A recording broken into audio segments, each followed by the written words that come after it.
Bonjour Chloé. Tu vas nous expliquer aujourd'hui, tu vas nous donner aujourd'hui, un cas concret de défiscalisation basé sur la loi Pinel. Tout à fait, bonjour à tous. Pour aller un peu plus loin, je vous propose de vous présenter un exemple d'un investissement. Alors l'investissement, j'ai choisi La Ciotat, comme on en a parlé dans les vidéos précédentes. La Ciotat, pourquoi? Une ville qui est en plein boom, qui est en train vraiment de prendre une ampleur. Sa baie a été élue plus belle baie du monde. Et donc on est sur un secteur très sympa et très dynamique. Super Chloé, alors tu nous as trouvé un appartement? Je vous ai trouvé un appartement à La Ciotat dans une petite résidence avec très peu d'appartements, parfait, cosy, très sympa. Ok, super. Alors, l'appartement, il fait 40 mètres carrés avec 12 mètres carrés de terrasse. Donc, je vous mets quelques informations sur le tableau. Donc, surface, 40 mètres carrés. Terrasse, 12 mètres carrés.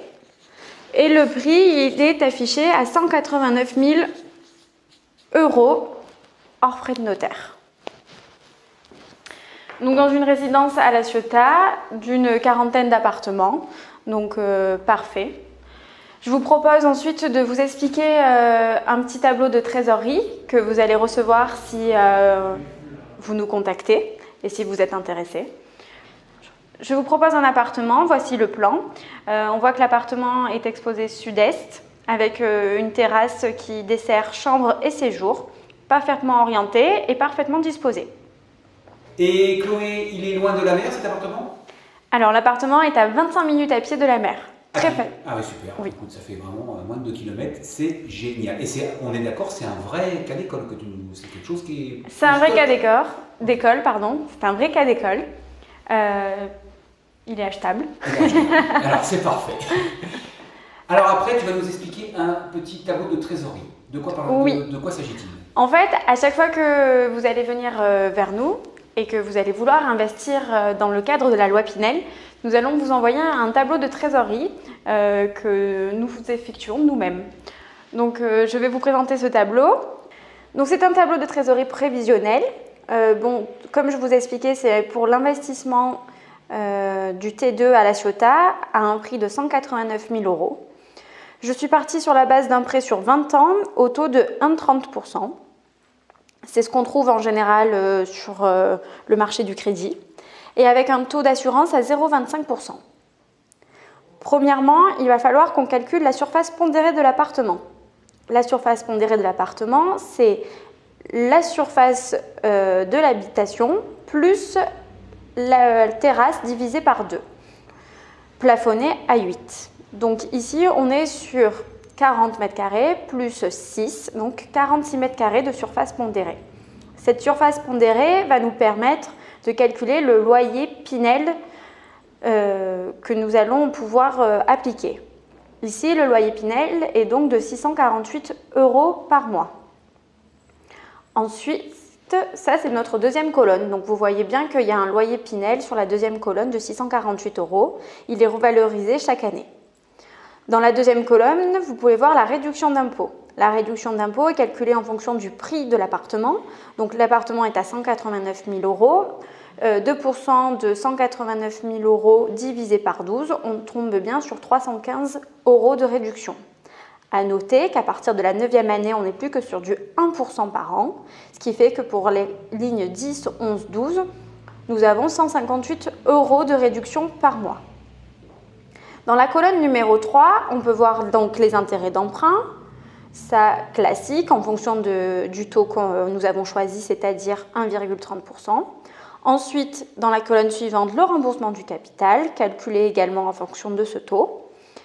Et la colonne d'après regroupe donc le remboursement du capital et les intérêts d'emprunt. Ensuite, dans la colonne suivante, nous avons l'assurance du prêt.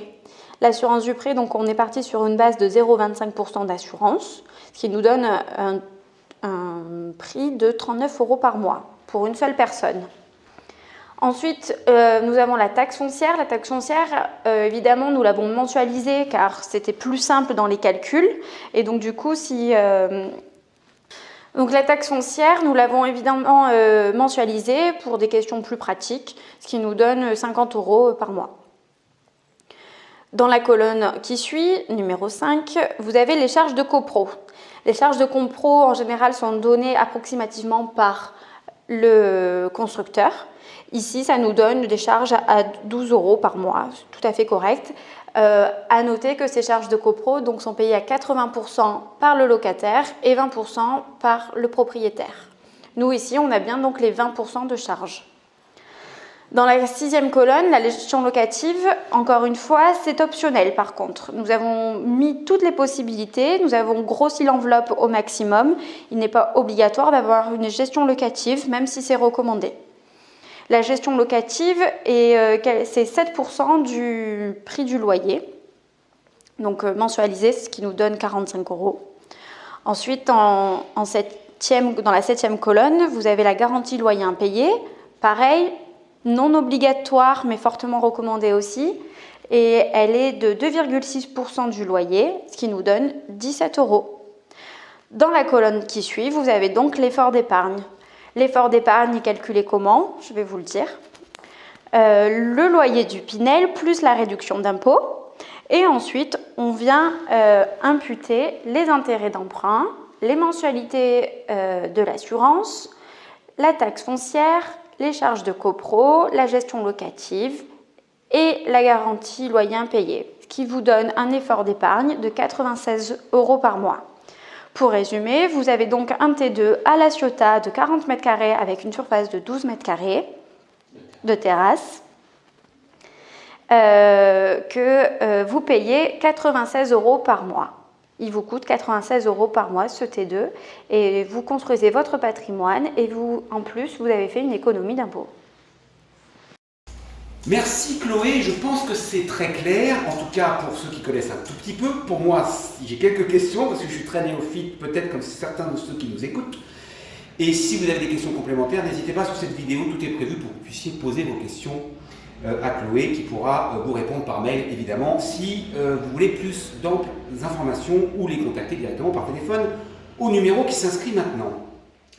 J'ai juste 2-3 petites questions concernant l'assurance, moi, parce que tu me parles d'assurance à 0,25. Ça couvre quoi? Et tu l'as dit à un moment donné, pour une seule personne à 39 €, ça veut dire quoi? Alors, l'assurance du prêt, c'est en cas de décès ou d'invalidité, l'assurance vient prendre en charge la totalité du prêt, ce qui fait que vous n'avez plus à rembourser le prêt. C'est obligatoire quand vous empruntez, c'est la banque qui le met en place et en fait, le taux est de 0,25 de manière générale. Ce qui est généralement constaté, quelle que soit exactement. la capacité dans les banques et les organismes financiers. Il faut que vous répondiez à un questionnaire de santé qui déterminera en fait plus ou moins combien vous allez payer.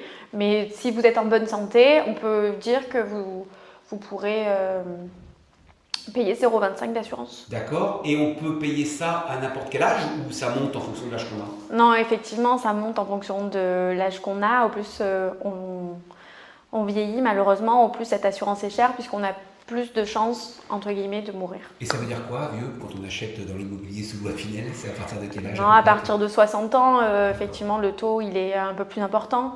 On peut encore acheter en loi Pinel à 60 ans. À 60 ans, si on a toujours le même train de vie, que la retraite est dans 15 ans par exemple, oui, on vous conseillera de défiscaliser. Si vous savez que la retraite arrive dans les 5 années qui arrivent, on sait qu'en général, on a une diminution des revenus, ce qui fait que ce n'est pas forcément conseillé d'investir dans de l'immobilier et d'avoir une réduction Pinel qui peut-être vous servira moins dans les années d'après. Ok, tu as parlé de gestion locative, que ce soit bien clair, il s'agit de quoi? C'est vous qui prenez en charge le fait de louer l'appartement? Oui, tout à fait. C'est nous qui vous cherchons un locataire. D'accord. Et qui négociait le prix du loyer et qui encaissait les loyers. Moyennant Alors, on négocie pas les loyers parce que déjà sur La Ciotat, on est un tout petit peu en dessous du marché. Donc on ne va pas aller négocier, mais par contre on met bien en place le loyer plafonné. Donc le loyer qu'on a calculé ensemble. Et ensuite, effectivement, on va chercher votre locataire et on va récupérer les loyers. En fait, on va faire une vraie gérance locative telle qu'on l'entend pour tous les biens immobiliers que... D'accord. S'il y a une chasse d'eau qui dysfonctionne, c'est vous qui vous en occupez? Oui. D'accord. Et en plus, il y a la garantie de loyer, ou c'est quand on passe par vous, finalement, la garantie de loyer impayé n'est pas forcément obligatoire, ou elle est obligatoire dans les deux cas? Qu'on le fasse tout seul sans faire appel à vos services pour la gestion locative, ou finalement elle n'est judicieuse, la garantie de loyer impayé, je parle, que lorsqu'on se débrouille tout seul. Ah non, dans tous les cas, nous on garantit, la gestion locative ne garantit pas les loyers du locataire.